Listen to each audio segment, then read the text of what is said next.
सदगुरु कबीर साहब मनुष्य को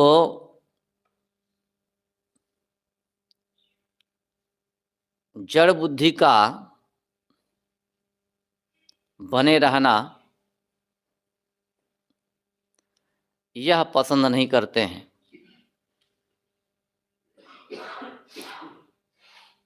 क्योंकि मनुष्य का शरीर है, इसमें विवेक जागृत करने की भूमिका है। मनुष्य को चाहिए कि वह अपनी जड़ता को खत्म करे और उसकी जगह विवेक बुद्धि जागृत करे। जड़ता का मतलब होता है हम उस बात में अड़े हुए हैं जिस बात को लेकर हम पहले जीते थे, और वह बात अविवेक पूर्व है। वह जैसे कि पहले जमाने में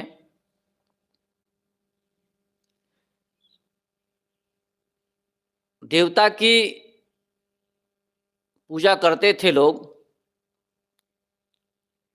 तो देवता की पूजा में बलि दी जाती थी, पशु काटे जाते थे। प्राय उस जमाने में यही रिवाज था। लेकिन जैसे जैसे समय बीता, लोगों को लगा कि ये उचित नहीं है, क्योंकि जिस शरीरधारी को हम मारते हैं वे भी चलते फिरते प्राणी हैं, और इस प्रकार उनका वध करना उचित नहीं है। तो आज देखते हैं कि बहुत लोग पहले ये काम करते थे लेकिन आज नहीं करते हैं। आज देखते हैं तो उनकी ये जड़ बुद्धि समाप्त हो गई है, किसी की समाप्त हो रही है।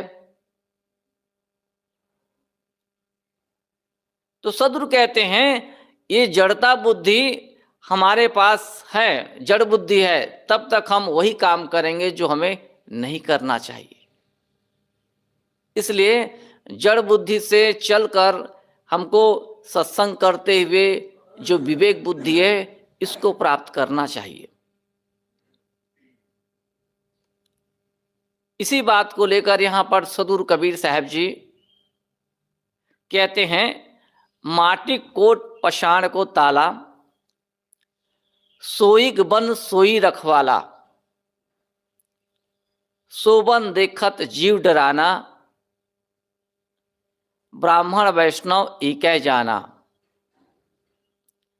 जो किसान किसानी करई, उपजे खेत बीज नहीं परई, छाड़ देहु मन झेलिक झेला, बूढ़े दो गुरु और चेला, तीसर बूढ़े पारत भाई, जिन बन डाहे दवा लगाई,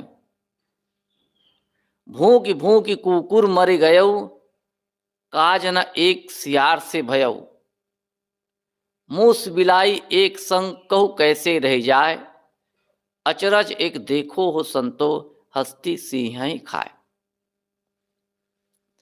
इस पद में सद्गुरु कबीर साहब जी हमें निर्देश करते हैं कि तुम माया से बचो।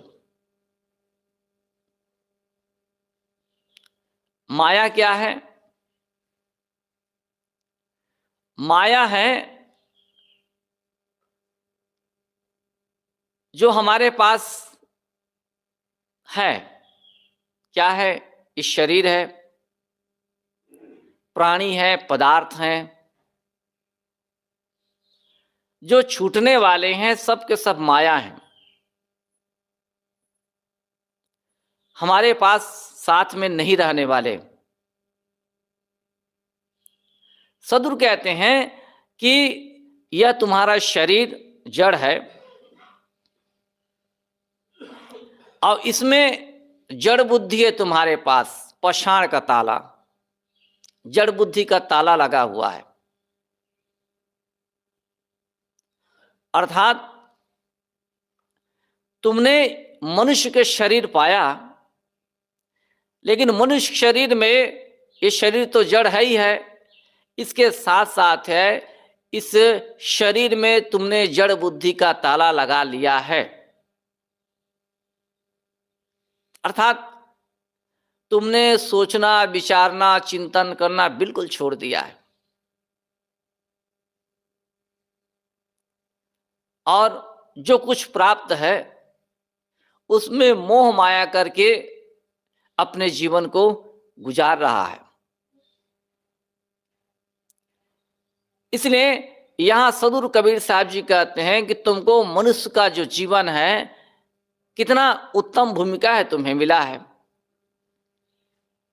लेकिन फिर भी अज्ञानतावश तुमने जड़ बुद्धि का ताला लगाया। अर्थात तुमने सोचना छोड़ दिया है, विचारना छोड़ दिया है, चिंतन मनन करना छोड़ दिया है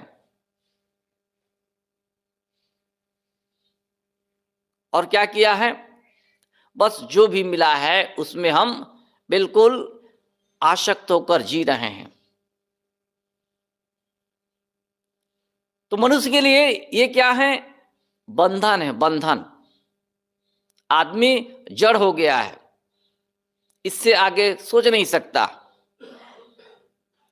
सदगुरु कहते हैं कि सोई बन सोई रखवाला,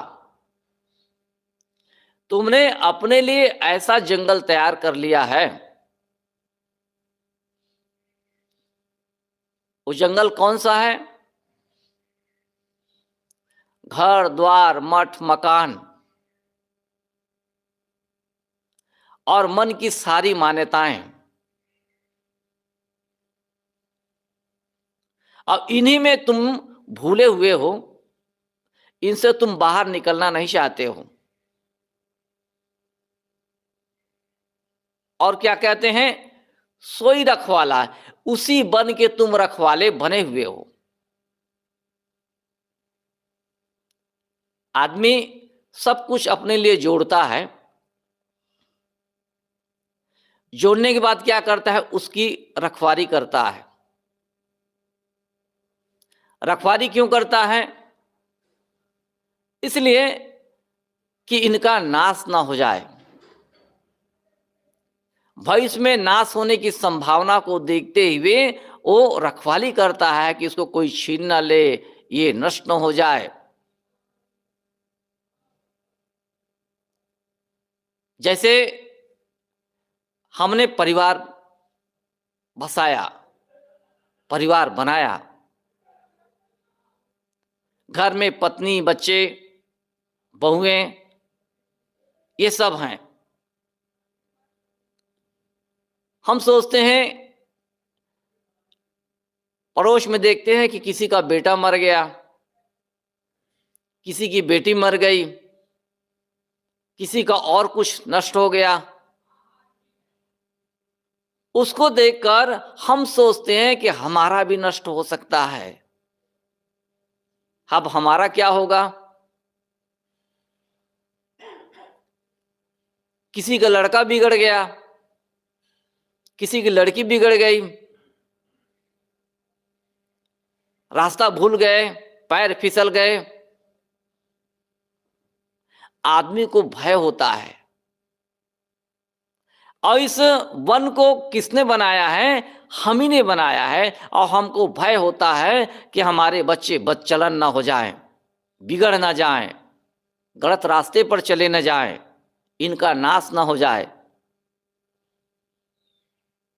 हम इस वन के प्रति बहुत सावधान रहते हैं, इनका भरण पोषण हम करते हैं, लेकिन साथ साथ भय भी हमें होता है कि इतनी मेहनत से इनका हमने भरण पोषण किया है, पाला है, पोसा है और पढ़ाया है, लिखाया है। और कहीं बीच में मर जाए तो क्या होगा, नष्ट हो जाएंगे तो क्या होगा। इस प्रकार से हर आदमी के मन में अपने द्वारा बनाए हुए जंगल के नाश होने का भय बना रहता है। अब इसीलिए वो क्या है, दुखी होता रहता है। तो सदगुरु कबीर साहब जी कहते हैं, ये तुमने जंगल जो तैयार किया है वो ऐसा जंगल है, ये तो नाश होना ही होना है एक दिन, इसमें क्या संदेह है। और आदमी बेतहाशा इस जंगल का वो विकास करते रहता है और इसकी रखवाली भी करते रहता है, लेकिन रखवाली करते करते इनके अंदर भय भी समाता रहता है। अब क्या होगा हमारा, अब क्या होगा हमारा। सदगुरु कहते हैं, ये तुम्हारा शरीर नाशवान है, धन नाशवान है, परिवार नाशवान है, जितनी भौतिक चीजें हैं, जो कुछ भी जीव का बनाया माल है, जाल है, जंगल है, सब तो नाशवान है। इनमें नाश की संभावना को लेकर जीव भयभीत होता है। जिनकी थोड़ी मोड़ी समझ हो गई है वो क्या देखता है, इन जंगलों को बटोरने में जो हमने मेहनत की है, जो प्राणी पदार्थों का हमने संग्रह किया है, और जिनके लिए हमारे चित्त में, हमारे मन में अपार माया है, अपार मोह है, जब विवेक जागृत हो जाता है तब व्यक्ति क्या सोचता है, ये तो मेरे बंधन के कारण है, इनके रहते तो मैं चैन से जी नहीं पाऊंगा। और उनके नाश होने पर क्या होगा, अंदर से इतना भयभीत हो जाता है, इतना भयभीत हो जाता है कि इस भय से बचने के लिए वो कोई रास्ता ढूंढ नहीं पाता है। देखता है कि भाई इस भय का कहां समाधान होगा। तो ऐसा व्यक्ति जो भयभीत व्यक्ति है वो क्या करता है, बहुत डरने लगता है। और डर कर क्या होता है, उसके बचाव के लिए वे सलामत रहें, वो कहाँ जाता है, ब्राह्मण और वैष्णव के पास जाता है। वो समझता है ये विवेकवान हैं, ये समझदार हैं, हमको कुछ रास्ता बताएंगे।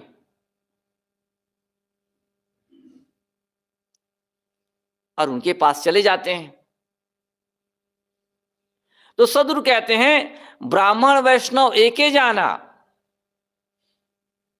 ये दोनों एक ही रास्ते पर चलने वाले हैं। अर्थात वे लोग अपना स्वार्थ सिद्ध हो ऐसा काम करते हैं और उसी ढंग से वो पाठ पढ़ाते हैं। तो व्यक्ति कहां पहुंच गया, इनके पास में चला गया। सोचा था इनके पास जाऊंगा तो मेरी समस्या का समाधान हो जाएगा। सोचे थे कि वे कृपा कर देंगे और हमारे प्राणी और पदार्थ ये सुरक्षित रह जाएंगे और हमारे भवबंधन कट जाएंगे। लेकिन सदगुरु कबीर साहब जी कहते हैं कि ब्राह्मण वैष्णव एके जाना, ये दोनों एक ही रास्ते पर चलने वाले हैं। अर्थात दोनों कर्म कांड को महत्व देते हैं। दोनों के पास देवी देवता की बड़ी फौज है और वे चमत्कार दिखाते हैं और महिमा दिखाते हैं सदगुरु कहते हैं ऐसा उनके पास वो जाकर निवेदन करते हैं, लेकिन वही कर्मकांड में फंसा देते, तुम ऐसा करो तो तुम्हारे प्राणी पदार्थ सुरक्षित रहेंगे, जीवित रहेंगे, उनका नाश नहीं होगा। ये तमाम इस संसार में देख रहे हैं ना, पुरोहित, पंडित, पुजारी हैं, चाहे किसी भी मतपंथ संप्रदाय का, उनके पास सारी समस्याओं का समाधान है।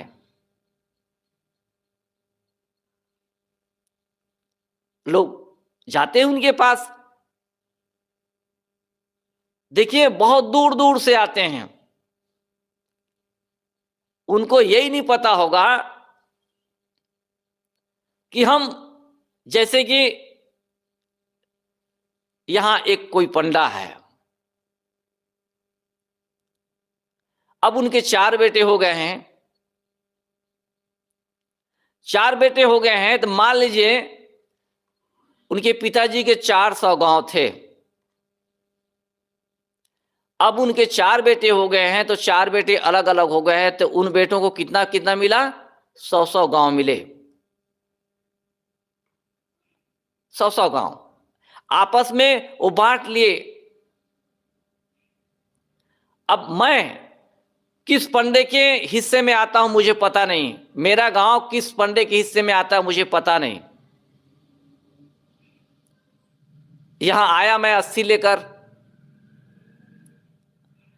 पता चलता है कि मैं उस भाई के पास चला गया जिस भाई के हिस्से में मेरा गांव नहीं है, मेरा गांव नहीं है, और पता चल गया उस भाई को जिस भाई के हिस्से में मेरा गांव है। तो भाई आएगा, मुझे अपने भाई के पास से ले जाएगा। वो बोलेगा कि चलिए आप इनके हिस्से में नहीं आते हैं। अब मान लीजिए वो भाई जाने नहीं देता तो भाई भाई में दुश्मनी हो जाएगी। आपने मेरे जजमान को लिया क्यों? क्यों आपको पता नहीं था कि ये गांव मेरे हिस्से में आता है? आपके रजिस्टर में देखिए, गांव इनका गांव मेरे ही हिस्से में आता है कि आपके हिस्से में आता है? वहां पर हम किसी दूसरे के जजमान हो जाते हैं। कहने का मतलब है हम कल्याण के लिए उनके पास जाते हैं, अपने भय को दूर करने के लिए उनके पास जाते हैं। तो क्या बताते हैं? वही कर्मकांड बताते हैं, वही चमत्कार बताते हैं। फलतः हमारा कल्याण नहीं होता है, हमारा बंधन, हमने जो बंधन बनाए हैं वो कटते नहीं हैं। हमें आत्मज्ञान नहीं होता है। तो यहां पर सदगुरु कबीर साहब जी का कहने का मतलब है यही सब तुम्हारे द्वारा बनाया हुआ जंगल है, और उस जंगल में तुम फंसे हुए हो, घिर गए हो, तुमको रास्ता नहीं मिल रहा है अपने कल्याण के लिए, अपने आत्मज्ञान के लिए तुमको कोई रास्ता नहीं मिल रहा है। और जिसके पास भी जाते हो वो आत्मज्ञान से रहित है, उसको अपने स्वरूप का बोध ही नहीं है, तो तुमको क्या बताएगा? तो सदगुरु कबीर साहब जी कहते हैं ब्राह्मण वैष्णव एके जाना, दोनों जो है कर्मकांड से युक्त हैं, कर्मकांड की धारा में बह रहे हैं, चमत्कार की धारा में बह रहे हैं, और तुम्हें भी उनके पास जाओगे तो वही बात बताएंगे। उन्हें अपनी आत्मा का तो बोध ही नहीं है, तो फिर कैसे तुम्हें अपनी आत्मा का बोध कराएंगे? कुल मिलाकर कहने का मतलब है तुम भय दूर करने के लिए उनके पास गए, कल्याण के लिए उनके पास गए, लेकिन तुम्हारा न भय दूर हुआ न तुम्हें कल्याण के लिए अपनी आत्मा का बोध हुआ। फलतः माया में वो गिरफ्ते ही रहा। सदगुरु कहते हैं जो किसान किसानी करे, उपजे खेत बीज नहीं परई। जैसे किसान किसानी करता है और फसल तो खूब हुई, डंठल खूब हुए, लेकिन उसमें बीज दाने नहीं पड़े। इसी प्रकार से हम जिन गुरुओं के पास जाते हैं, जिनसे प्रभावित होते हैं, उनके पास तो हमारे लिए बहुत सारी कथाएं हैं। उनमें वाक्य शक्ति इतनी है कि वो बहुत सारी बातें हमें बताते हैं, लेकिन उनमें बीज नहीं है। बीज अर्थात हमारे लिए हमारी स्वरूप का ज्ञान नहीं है। वे आत्मज्ञान नहीं देते हैं, बाकी सब ज्ञान देते हैं।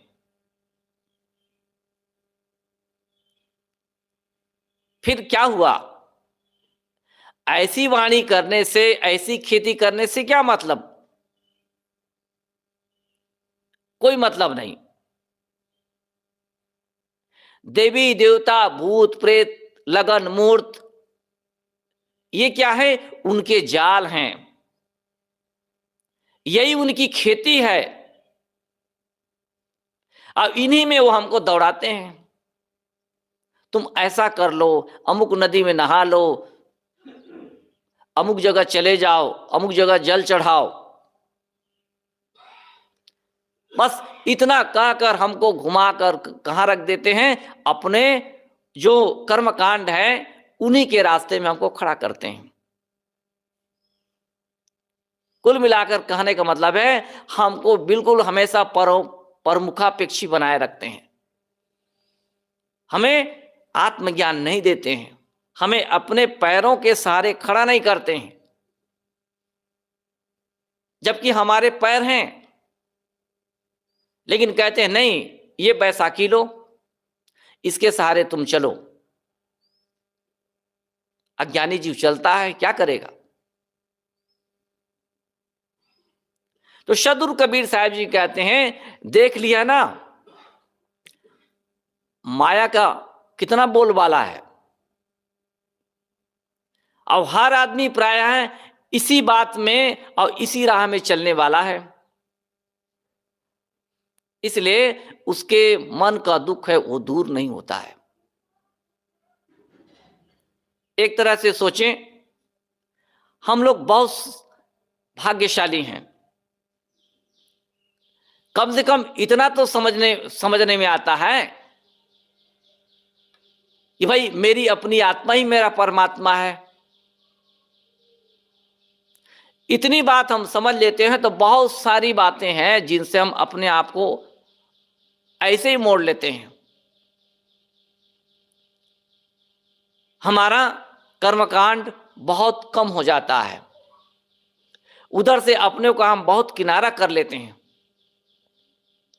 हम अपनी आत्मा की ओर चलने लगते हैं और विवेक विचार करने लगते हैं। लेकिन जहां पर जड़ बुद्धि है और जड़ बुद्धि से युक्त कोई हमें गुरु मिल गया तो क्या बताएगा? वही बताएगा, कर्मकांड बताएगा। देवी देवता, भूत प्रेत, लगन मूर्त, इनमें वो चिपका देगा, कहा कि यही तुम करते रहो। लेकिन जहां पर विवेक और विचार है, जहां पर हमें अच्छे साथी मिले, सत्संगी मिले, अच्छे ग्रंथों का अध्ययन करने को मिला, विवेकी संत मिले, वहां पर हमारी जो जड़ बुद्धि है वो खत्म हो जाती है।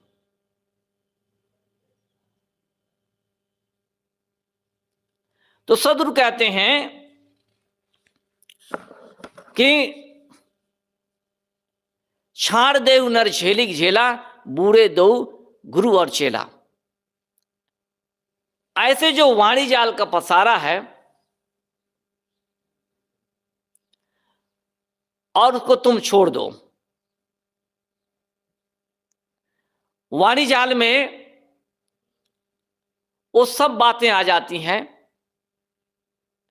जो जड़ बुद्धि है। ये जड़ बुद्धि है और वाणी से आदमी या फिर गुरु हमको उपदेश करता है, लेकिन उपदेश करने के साथ साथ हमें यह नहीं बताता है कि तुम्हारी अपनी आत्मा ही तुम्हारा परमात्मा है।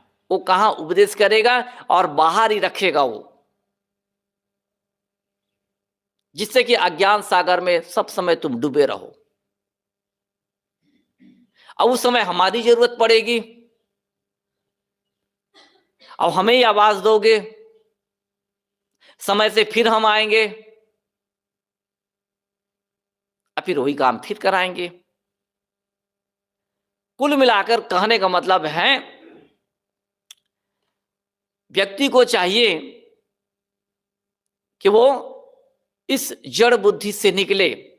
कहने का मतलब है वो ठीक से सोचे समझे और समझ करके यह ध्यान रखे कि संसार में जितनी भी चीजें मिलती हैं, चाहे परिवार के रूप में हो, चाहे पदार्थ के रूप में, चाहे परिस्थितियां हों, ये सब के सब एक दिन छूट जाने वाले हैं। और छूट जाएंगे ये तो निश्चित है, लेकिन छूटने से पहले हमको यह विवेक विचार कर लेना है, ऐसा विवेक दृष्टि, ऐसी विवेक दृष्टि हमारे पास हो जानी चाहिए कि छूटते हुए भी हमको कोई दुख ना हो। उनका छूटना पक्का है,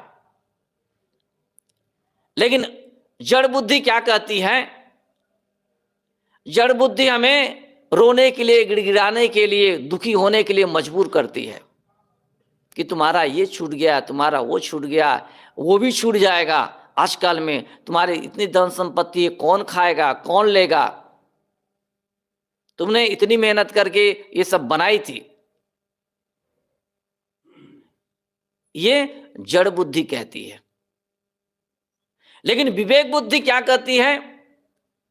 विवेक बुद्धि कहती है ये तो नाश होने वाली चीजें है ना, तुमको तो बटोरने से पहले समझ लेना चाहिए कि नाश होने वाली चीजें हैं, ये तुमसे अलग हैं, तुमसे बिछुड़ जाएंगे, तुम इन पर मोह मत करो। ये विवेक बुद्धि कहती है। ऐसी विवेक बुद्धि को अपने पास रखने की आवश्यकता है, ताकि जिन प्राणियों के बीच में है, जिन वस्तुओं का हमने संग्रह किया है, कदाचित वे नष्ट हो जाएं, हमसे अलग हो जाएं, नाश हो जाएं, हमारे सामने ही मर जाएं, तो भी वहां पर हमको विवेक प्रधान होकर जीने की आवश्यकता है। भाई इसी संसार में हमको ये सब प्राणी पदार्थ मिले थे, हम लाए तो नहीं थे, और यही संसार में हमसे अलग हो रहे हैं, तो यहां की चीज यहीं रह जाती है।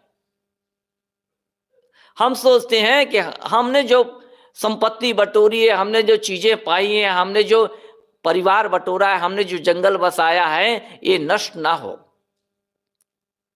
ये जो हमारा हट है, इसी कहते हैं जड़ बुद्धि। तो इस जड़ बुद्धि को हटाना है। सद्गुरु कहते हैं यही तुम्हारे लिए माया है। लेकिन इसकी जगह विवेक बुद्धि हो गई, तब मायावी चीजें हमारे पास होते हुए भी, शरीर भी एक माया है। चीजें ही क्या, प्राणी ही क्या, हमारे संबंधी ही क्या, हमारा शरीर ही एक माया है। एक दिन यह भी छूट जाना है। जब हमारा शरीर ही माया है, ये भी छूट जाना है, तो अन्य प्राणी पदार्थ हैं तो अलग की चीजें ही हैं, उनको तो छूटना ही है। इसमें संदेह क्या?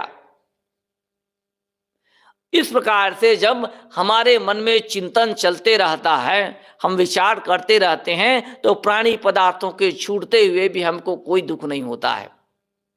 सोचते हैं कि भाई कुछ दिनों के लिए मिला था, कुछ दिनों के लिए इनके साथ हमारा संबंध था, पति हो या पत्नी या फिर बच्चे,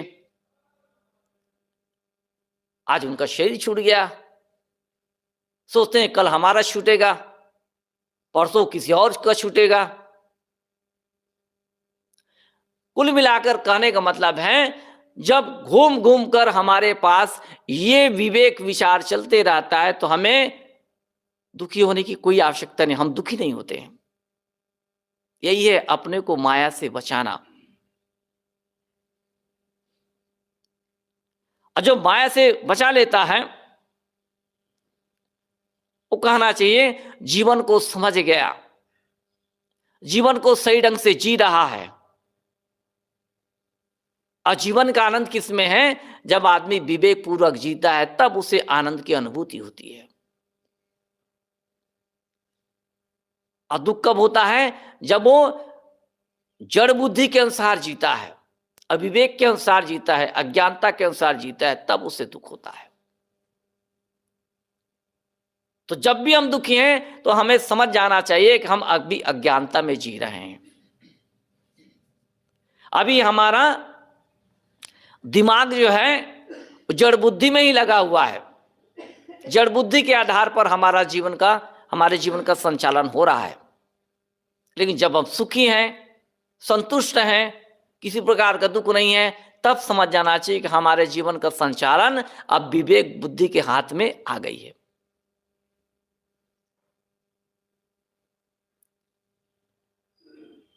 सदगुरु कहते हैं, तीसर बूढ़े पारद भाई, जिन बन डाहे दवा लगाई।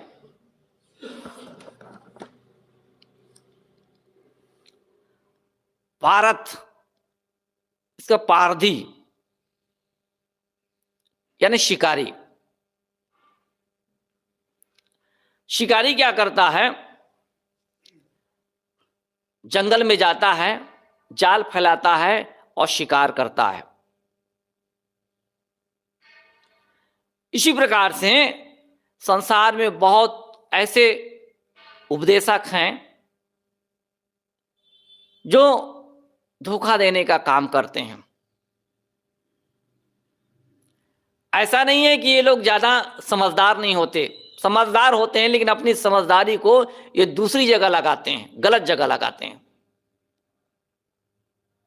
वो जानते हैं कि ऐसा नहीं करना चाहिए, लेकिन करते हैं। खोटी बुद्धि के आधार पर वो अपना काम करते हैं। प्रतिभा के संपन्न होते हैं, लेकिन वही बात बताते हैं जिससे कि हमारा शिकार फंस जाए। आश्चर्य की बात है कि सदगुरु कबीर या इस सदगुरु कबीर के समान जो विवेकी संत हैं, अन्य संत जिनमें किसी प्रकार का छल कपट नहीं है, और उन्होंने मनुष्यों को बिल्कुल सही रास्ता बताया, बहुत बड़ी बात है। छल कपट ना हो उपदेशक के पास, गुरु के पास छल कपट ना हो, और ऐसा गुरु हमें मिल जाए, ऐसा उपदेशक मिल जाए तो क्या पूछना। संसार को ऐसे ही उपदेशक की जरूरत है, ऐसे ही गुरु की जरूरत है जिसमें कोई छल कपट ना हो, जिसमें कोई पाखंड ना हो, जिसमें ऐसा कोई कर्मकांड ना हो, जिसमें कोई चमत्कार ना हो, और मनुष्य को मनुष्यता के मार्ग पर चलाए, उनको सही रास्ता बताए। तब देखें इस संसार में मनुष्य का जीवन कैसा होता है, बिल्कुल साफ सुथरा चलेगा। लेकिन संभव नहीं है कि जैसा हम सोच रहे हैं वैसा ही हो। एक से एक घाघ हैं संसार में, जो गुरुआई का काम करते हैं, लोगों को सही रास्ता बताने का काम करते हैं। लोग फंस भी जाते हैं, फंसे हुए हैं। कल दो सज्जन आए थे और दोनों पाखंड कर्मकांड के पक्षधर हैं, और एक तो थोड़ा समझ गया है, अब बहुत कुछ समझ चुका है कि सारी चीजें ठीक नहीं है, हम लोग बहुत भ्रम में जी रहे थे। लेकिन 2-3 साल हो गए उनके जुड़े, उन्होंने अपने एक साथी को लेकर आया और अपनी समझदारी से विजय व्याख्या, महाभारत, वेद क्या कहते हैं, और उपनिषद, गीता सार, ऐसी कुछ किताबें उन्होंने खरीदवाई। तो सज्जन जो नया आदमी आया था, थोड़ा बाहर निकला, तो उसने मुझसे कहा, यहां आने से डरते हैं बहुत लोग, यहां आने से बहुत लोग डरते हैं, लेकिन इनको मैं प्रेस करके ले आया, कह के चलिए वहां बहुत अच्छे अच्छे साहित्य मिलते हैं, और लेके गया। वो भी खुश हुआ। तो मैंने कहा, देखिए, जो कर्मकांड है, जो पाखंड है, जो इनके पक्षधर हैं, क्या उनको सही चीज नहीं चाहिए बाजार में? क्या वो गलत रास्ते पर ही चलते रहेंगे? क्या उनको सही रास्ता की जरूरत नहीं है? क्या वे गलत समझ के आधार पर ही जीवन जीते रहेंगे? अच्छी समझ नहीं चाहिए। तो कहने लगे, इसी बात से तो डरते हैं लोग कि हमारा उतने दिन का जो प्यारा कर्मकांड है, पाखंड है, जिनको हम करते आ रहे हैं, जो भ्रम है, जिन पे हम जीते आ रहे हैं, वो सारे के सारे उड़ जाएंगे। तो मैंने कहा, ये पाखंड, कर्मकांड, जो गलतफहमी है, इनको तो दूर करना ही है। आखिर कब तक आप गलतफहमी में जीते रहेंगे? मुस्कुराने लगे। कहा कि मुझे तो अब अच्छा लग रहा है। बोले, पिछले 2-3 साल से मैं जुड़ा हूं, अब मेरा जो जीवन है अब साफ नजर आता है। अब सोचता हूं कि मैं अपने साथियों को, अपने संबंधियों को ये बात बताऊं, ये साहित्य पढ़वाऊं, और गुरु जी के प्रवचन सुनने के लिए मैं निर्देश करूं, ताकि वे भी मेरे जैसे जितना भ्रम था उनको दूर कर सकें, समझ बढ़ा सकें और सही जीवन जी सकें। यह सही रास्ता, और सही रास्ता बताता है आदमी, तो दूसरे वाले भी समझते हैं। समझदार लोग ऐसा नहीं है कि नहीं समझते हैं, भले ही वो पाखंड, कर्मकांड और भ्रम में जीते रहे हों, जी भी रहे हों, लेकिन बातों को समझते हैं, और समझ करके अपने आप को वो निकालने का काम करते हैं। तो यहां पर सदगुरु कबीर कहते हैं, ऐसे उपदेशक जो केवल वाणी जानता है, जीवन में आचरण नहीं है, लोगों को उपदेश कर कर के वो एक समय आता है कि वो भूख भूख कर मर जाता है, लेकिन उसको सही बोध नहीं होता है। इसलिए यहां पर सदगुरु कबीर साहब जी का कहने का मतलब है, जहां भी जड़ता बुद्धि है, हमारी बुद्धि में जड़ता है, वहां पर हम सोचते और विचारते नहीं हैं, और अच्छे लोगों से हमारी संगति भी नहीं होती है। हमारी जड़ बुद्धि कहती है कि नहीं, उनके साथ जाना ठीक नहीं है, हम जैसे हैं वैसे ही हम रहेंगे, अब यही हमारे लिए ठीक है। अब आदमी जो है वैसे जीवन जीने लगता है। तो सदगुरु कबीर साहब जी कहते हैं, ये जो उपदेशक हैं, ये उपदेश करते हैं, लेकिन इनके उपदेश से किसी को कोई लाभ नहीं हो पाता है, बल्कि क्या होता है, उनका नुकसान होता है। किसी प्रकार का उनका काम सधता नहीं है।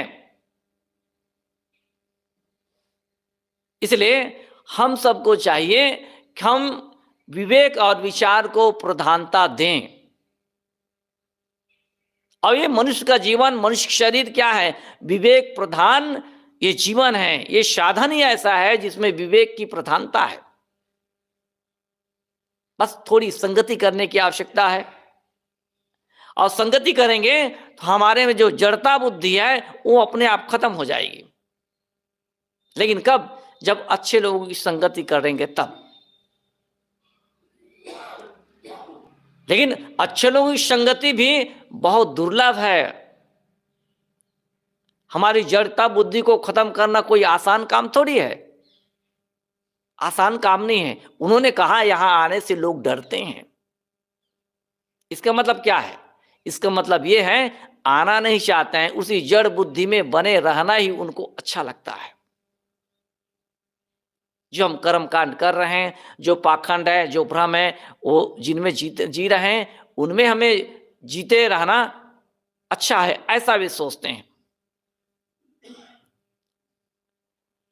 तो सदगुरु कबीर साहब जी कहते हैं कि मूस बिलाई एक संग कहु कैसे रह जाए, अचरज एक देखो हो संतो हस्ती सिंहाई खाए।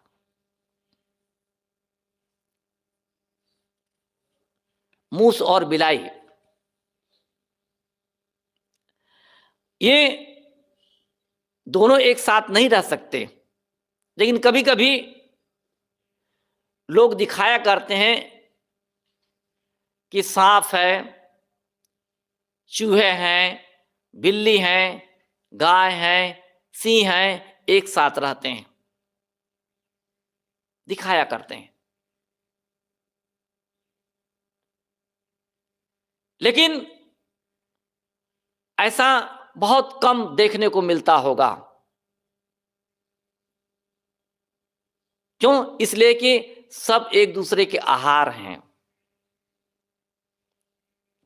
और आहार जब मिलता है आदमी या फिर किसी प्राणी को, तो अपना आहार थोड़ी छोड़ता है। भूख मिटेगी किससे? आहार से।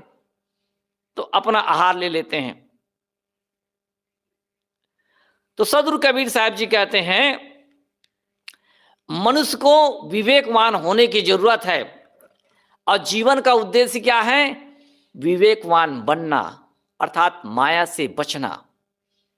माया से बचना कहें या फिर हमको विवेकवान होना है, ऐसा कहें, दोनों बातें सही हैं। तो सदगुरु कबीर साहब जी कहते हैं माया के संग, अर्थात ये मूस और बिलाई दोनों एक साथ नहीं रह सकते। जैसे बिल्ली के साथ रहकर चूहे का कल्याण नहीं है, वैसे माया के साथ रहकर जीव का कल्याण नहीं है। कितने ज्ञानी यह समझते हैं कि भोग और योग दोनों साथ साथ बन जाएंगे। वे राजा जनक का काल्पनिक उदाहरण दिया करते हैं। भोगों में लगे आदमी का विवेक सो जाता है, वह योग कैसे साध सकता है? पूर्ण योग के लिए भोगों का सर्वथा त्याग करना जरूरी है। कुसंग से संयम का राह पाना कठिन है। जिन प्राणी पदार्थों, स्थान, देश, समाज आदि के संपर्क में रहने से मन में विकार आने की संभावना है, उनसे दूर रहकर ही अपनी स्थिति बन सकती है।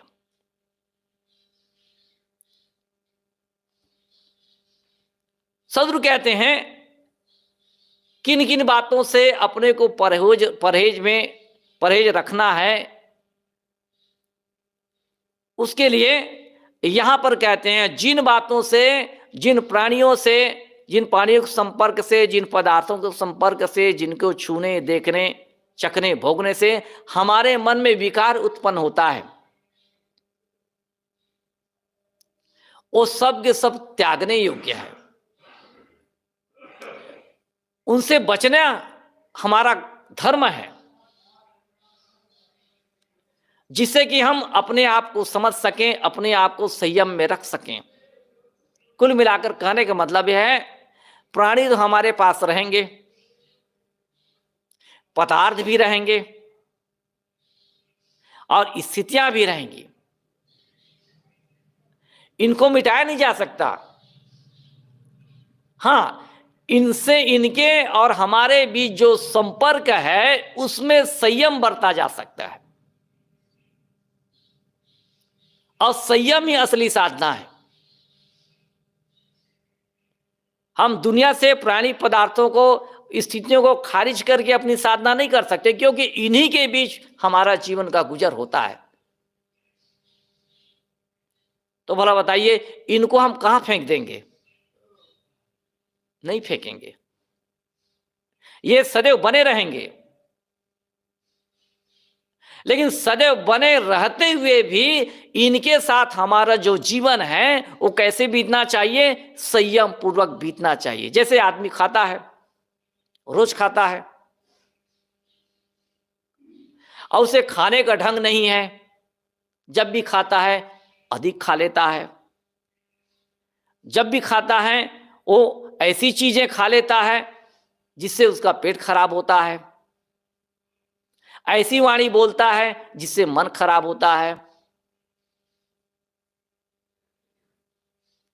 तो इनमें हमको संयम लगाने की आवश्यकता है, न कि प्राणी पदार्थों को खत्म करने की। उनकी भी जरूरत है, वे भी अपना कल्याण करेंगे, हम ही अपना कल्याण नहीं करेंगे, वे भी अपना कल्याण करेंगे।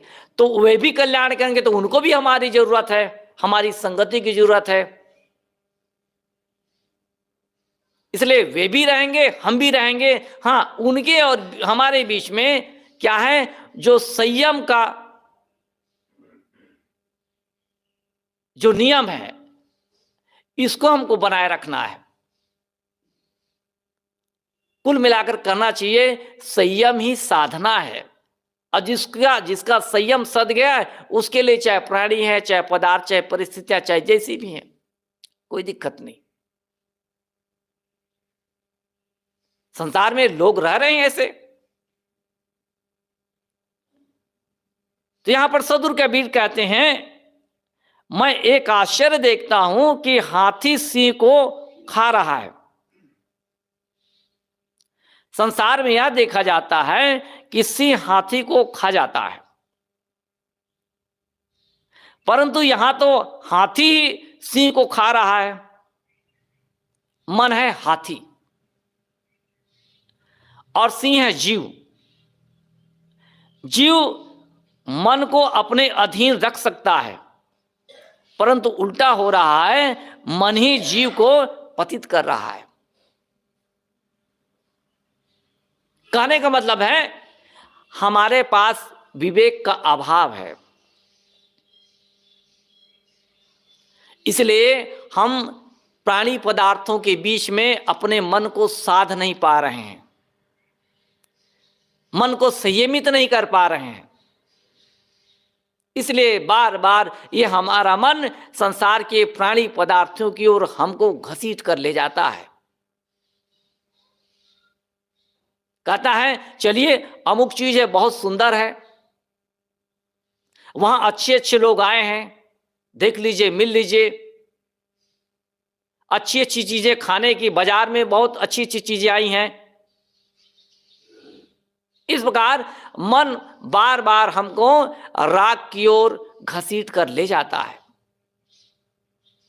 हमारी इंद्रियों के माध्यम से हम वहां चले जाते हैं,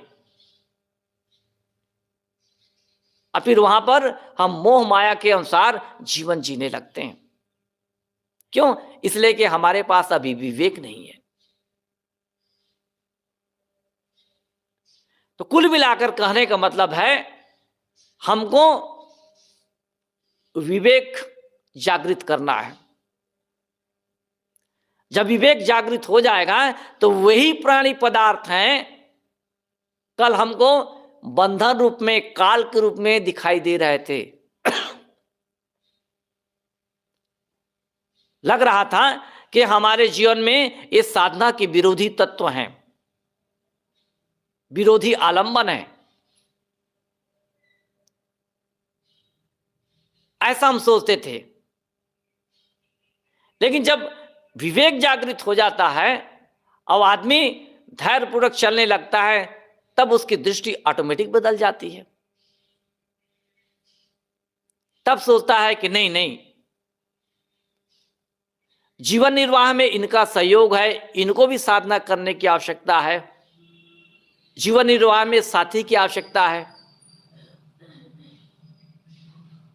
इस बात को ध्यान में रखते हुए वो विवेक पूर्वक जीवन जीते हैं।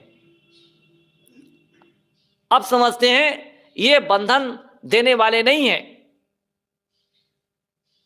पहले सोचते थे कि हमारे लिए बंधन देने वाले हैं ये, लेकिन अब सोचते हैं कि बंधन देने वाले नहीं हैं, बल्कि हमारे सहयोगी हैं ये। क्या बदला? आदमी वही है, हम भी वही हैं, स्थितियां भी वही हैं। क्या बदला? वहां पर समझ बदल गई, समझ, दृष्टि बदल गई। इसलिए वही आदमी है, लेकिन अब हमको कोई उससे दिक्कत नहीं है। एक नया दिक्कत नहीं है। एक आदमी है, हम गुजरते हैं, वो डेली गाली देता है। हम सोचते हैं कि कभी मिलेगा तो ऐसी मार मारेंगे, इसको पता चल जाएगा। अब हमारे पास जड़ बुद्धि है, तो जड़ बुद्धि का प्रयोग कर रहे हैं। लेकिन कुछ काल बीतता है, देखते हैं कि हमेशा वो गाली देते रहता, सोचो हटाओ इसको, क्या करना, जैसा इसका स्वभाव है अपना कर रहा है। केवल गाली तो दे रहा है ना भाई, मार तो नहीं रहा है। वो आदमी भी वही है, हम भी वही हैं। क्या बदल गया? हमारी समझ बदल गई। इसका मतलब ये नहीं कि वो गाली देना बंद कर दिया है, आज भी गाली देता है, लेकिन उस गाली से हमारा कोई रिश्ता नहीं, कोई नाता नहीं है, उसके स्वभाव से हमको कोई मतलब नहीं। उसको इस प्रकार से समझे जैसे कि हाथी जा रहा हो